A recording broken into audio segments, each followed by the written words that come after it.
Umaasa ang DFA na makakasama sa mga mapapalayang hostage ang dalawang Pinoy na napaulat na nawawala nang umatake ang Hamas noong October 7 sa Israel. Nagkaroon na kasi ng truce o kasunduan sa pagitan ng Hamas at IDF.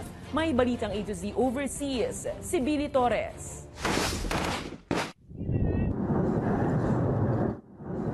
Matapos ang higit isang buwang palitan ng bala, nagkasundo na ang Israel Defense Forces at Hamas militant group na magkaroon ng tigil putukan.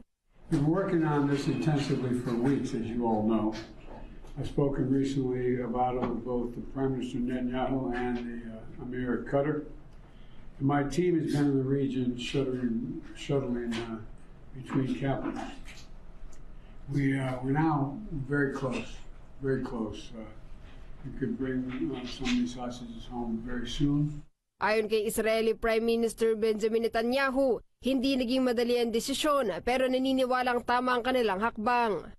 Nakapaloob sa 4 na araw nakasunduan na mapalaya ng Hamas ang 50 sa higit 200 hostage nito, kabilang ang mga Israeli at Banyaga.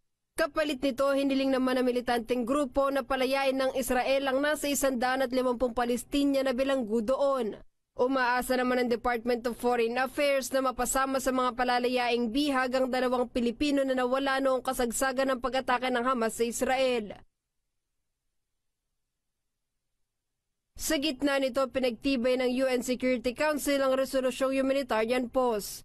12 council members ang bumoto sa resolusyon. Our duty is to save the lives of civilians who have a lethal threat hanging over them. Samantala, kinumpirma ng Department of Migrant Workers na kasama sa bihag ng Houthis rebel group mula sa Yemen ang 17 Filipino seafarer sa Red Sea.